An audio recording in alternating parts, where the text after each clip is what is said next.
right. Almost there. I see the recording button.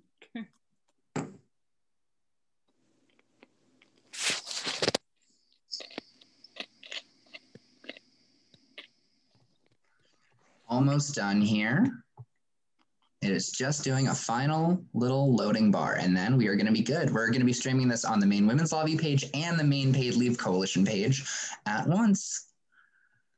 All right. All right, we should be live. I am just double checking onto our own page just to manually verify it. But yeah, we are live. Let me just pin Dusty and Senator Daughtry so that you both are extra visible. Great. All right. Thanks so much for getting us up and going, Logan. And thanks to the folks in the room and also folks who are watching us from the Facebook live stream. Good afternoon. Welcome to the first Bill Bites. I'm Dusty Homan-Sprague, the Executive Director with the Maine Women's Lobby, and I'm really excited about this series and so grateful to Senator Daughtry for being the first person to help us kick this off. Part of our work at the Women's Lobby is not only to engage in gender equitable legislative advocacy, but also to make the process of public policy and legislation and advocacy in general more transparent and accessible to regular Mainers who maybe aren't doing this day in, day out. So this is really a chance not only to talk about this issue and this bill, but to have some of the background questions about why things happen the way they do and what we can expect, so that we're not having these conversations at the last possible moment when it's just an email to everyone saying, oh, now we need you to call your senator or your representative. Like we want to have the chance to have the conversation in depth early on to really bring people into the process. So. Thanks all for being here. And I'm excited to introduce Senator Daughtry. So Senator, if you'd like to introduce yourself. Absolutely. Hey, everybody. Thanks for spending your lunch break with us. I'm Senator Mattie Daughtry. I go by Mattie, it's much easier. I represent Senate District 24, which is Brunswick, Harpswell, North Yarmouth, Freeport, and Pownell. It's my first term in the state Senate, and before that, for 4 years, I was a House member. And I'm excited to be here to discuss paid family medical leave. Yeah, if you want to share a little about your history as a legislator and thinking about this issue. So tell us a little about paid family and medical leave and why you decided to bring this bill forward this session and every session, as I understand it. Yeah, it's one of those bills that's been a perennial for me. I'm pretty certain I introduced my first paid family medical leave bill when I first got elected to the legislature when I was 25 years old. At that point, I was self-employed, and like many Mainers, not only was I self-employed, I had several other jobs on the side. And so for me, when I was looking at, trying to do some sort of career planning, family planning, financial planning, one of the things I realized that I didn't have access to was paid leave. I had no way to access, that benefit. And, looking at our state, I'm not alone in that. So I started introducing a paid family medical leave bill, started reaching out, doing research, and introduced it every single session. And I'm so excited to be introducing the measure that we have this year. And what I think has been probably the most wonderful part for me is, as the past 8 coming on 9 years have gone by, not only have my, thoughts and desires for what this bill would look like changed, I've been enriched by so many different stories of personal lived experiences for Mainers about why this is so important to them. And also, the information from my colleagues and other organizations about how to shape this policy to work for Maine. Oh, Dusty, I think you're on mute. It wouldn't be a Zoom meeting without a question. So I'm glad we got that out of the way early on. So thank you, that's really helpful. And I appreciate hearing that. And I appreciate your long dedication to this issue. I'm curious about how your thoughts have changed. And, so just to clarify, paid family and medical leave, right, is being able to access time to care for yourself, for an infant, for a loved one, a household member, for more than just a couple of days at a time. And with income supplement, right? Where there's actually the paid part. That's the key. How have your ideas changed over time about this issue? I'm curious, like how your sort of trajectory has moved. Absolutely. When I first started coming at the issue, I really was looking at the idea of just having a universal state-based system. I won't lie, I had a huge fiscal note. I wasn't exactly sure of the parameters of how it was going to work, but I just walked in with the idea of this will be great. We need this. And, you know, for those who aren't familiar with paid family medical leave, you know, it's a little bit different than what you'd have for your vacation time or your sick leave. And I think it's one of those few benefits and policies that really applies to everyone, regardless, you know, where you live, who you are, what your age is, and you know what your family looks like. You know, whether you're taking off time to have a newborn, adopt a child, whether you're caring for someone, an elderly family member, or you're taking medical leave for yourself. It's something that happens to all of us in some way or shape or form in every, you know, single part of our state. And, you know, as time went on, I was looking at different models that, you know, you'd be able to opt in. And so it's a program that not everyone would have universally available. You could, you know, say a certain percentage of your paycheck would go into sort of like a universal state-based, you know, paid family medical leave piggy bank. And then when you opted, you know, to take it out, you'd have to have vested, you know, had been in the system a certain amount of years. And what became clear is, you know, proposal went on. And I just want to be clear, you know, I'm not the only one who's been pushing for this. You know, organizations like the Maine Women's League, Maine Women's Lobby, and the League, and many other organizations that are part of the Maine Paid Family Leave Coalition have worked on this for many years, as well as many of my colleagues like Rebecca Millett, who's been a senator, is now a representative, you know, former Speaker Sarah Gideon, you know, Representative Senator Ann Carney, as well as former Speaker Sarah Gideon, as well as Aaron Herbig, who I worked with a lot on this. You know, this is a lot of us coming together. And what was clear of all of our different ideas coming from different angles is we weren't sure that we had a solution that fit Maine. And, you know, we could be bouncing these numbers around, but what we really needed to do was to find a way to create a program that not only fit what we need for our demographics and our population, but how much would it cost? You know, we don't know actually what the startup costs would be and what would be the ongoing benefits. What do we need to put, you know, in place to make sure the program actually has a real chance of success?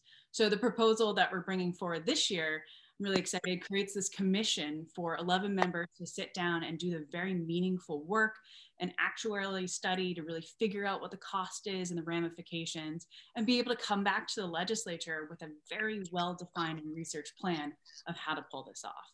And so I think this is sort of, having seen 9 years of proposals ranging the gambit, the one thing I am 100% passionate about and very sure is that we need this commission to take the next steps. Great. And, you know, for folks who are listening in or watching on the live stream, you're welcome to either, you know, raise your hand and ask questions or put questions into the chat. If you're over on the live stream and you have questions, you can go ahead and comment, and we've got folks watching that thread. So we'll be sure to try to get to your questions in the time that we have or to follow up with you. Talk a little about, you know, why you think this is an issue of gender equity or why this is a gender responsive policy. Where to start on that one? I think it is wildly about not just gender, but just about leveling the playing field. You know, paid family medical leave is an incredible way to really combat, you know, our equity pay gap and many other areas. It's really just about fairness. And if we think about it, this is, you know, statistically, women are more likely to be caregivers. And, you know, you look at the pay gap, you know, often one of the arguments is, you know, I don't want to give this position to a young woman. You know, she might want to, you know, leave to take time to start her family or care for her older family members. And, you know, hopefully it's happening less and less, but it's unfortunately an economic reality we see all the time. And if we have a universal system that's available to everyone, whether you're, you know, no matter where you are in your career range, it really changes things. You know, employers aren't having to necessarily worry about that or consider that if you know you can take this benefit.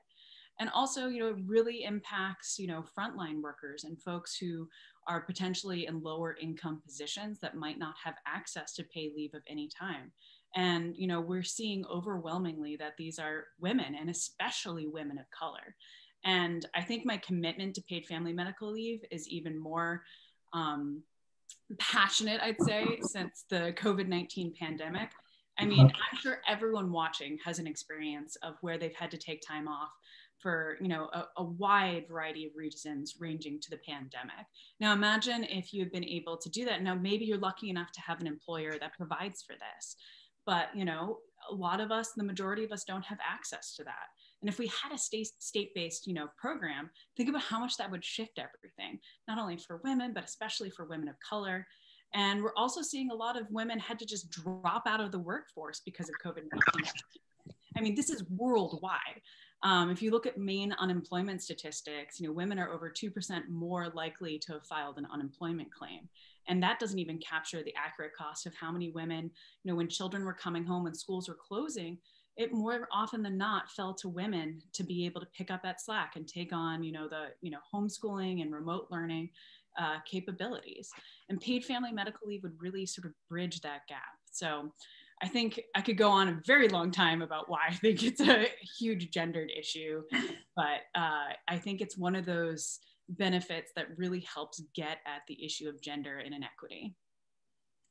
Yeah, I agree. I think it's one of those things that touches so many different parts of people's real, actual lives and lived experiences. One of the things that I find really interesting about paid family and medical leave is the connection with childcare, where we know that childcare also is a real area of economic security for families. That's one of the major barriers that we faced during the pandemic is losing childcare, right?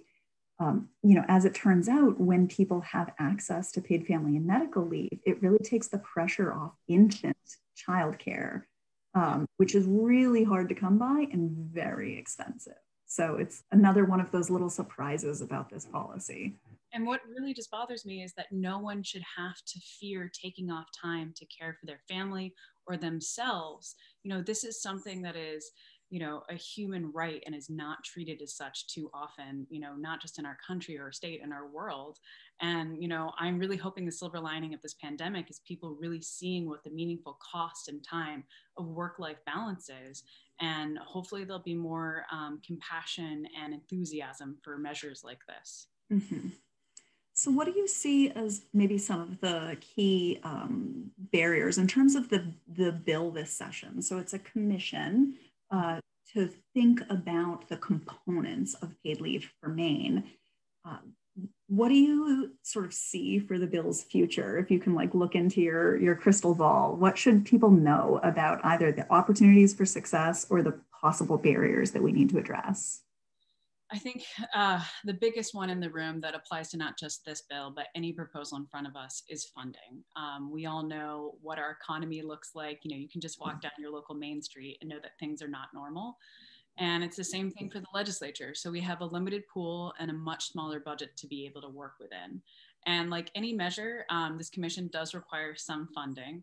And I think that's going to be the biggest hurdle, is really convincing folks that now is the time for this type of investment.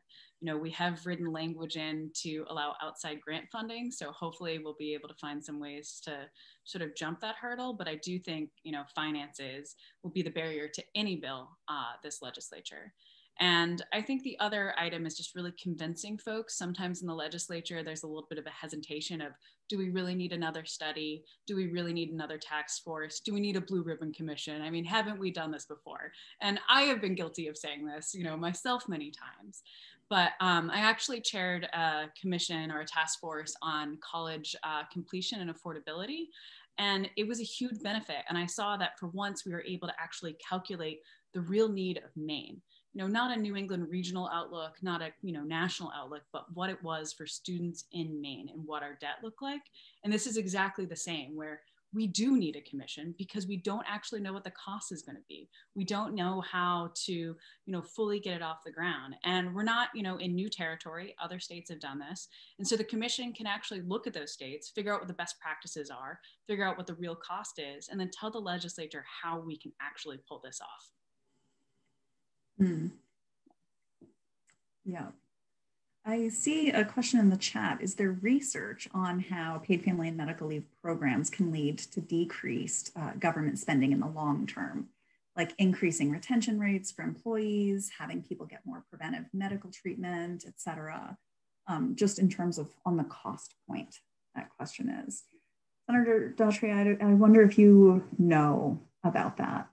There is a lot of data, and it's definitely something we can try to get some more links out.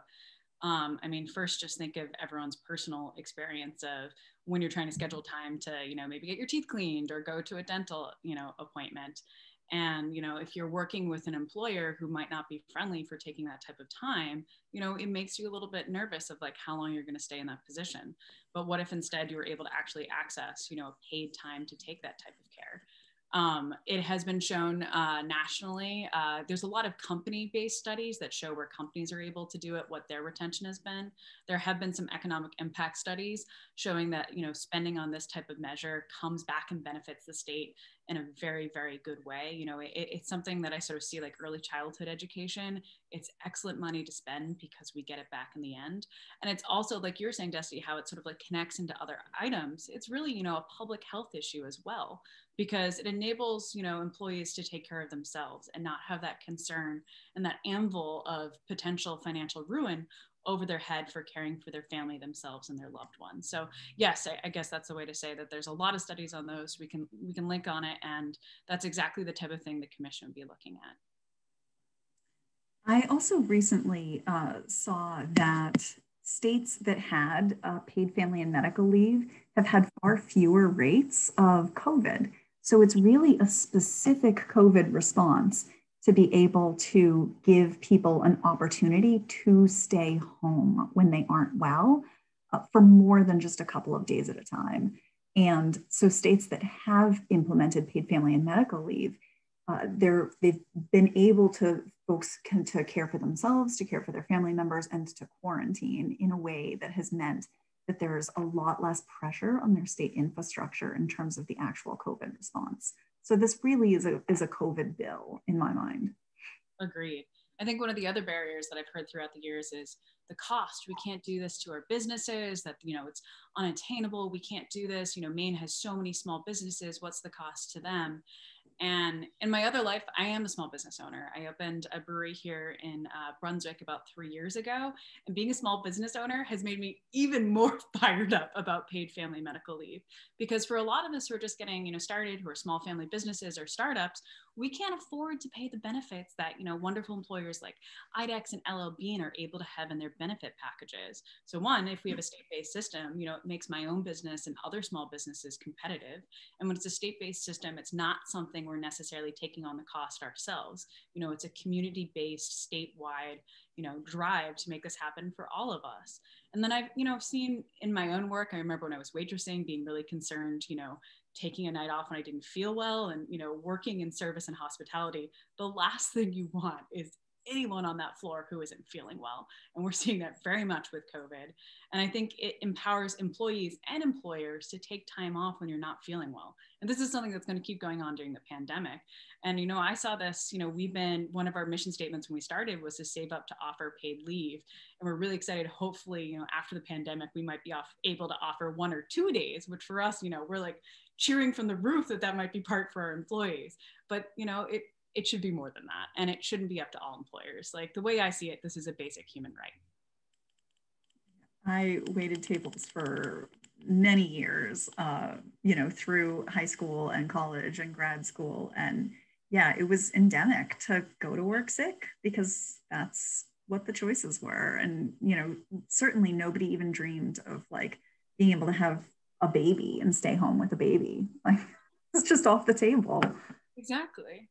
So many of my friends have, waitressed or, done frontline type jobs while trying to balance their childcare pre-pandemic. One of my friends was waiting tables with her baby strapped to her front.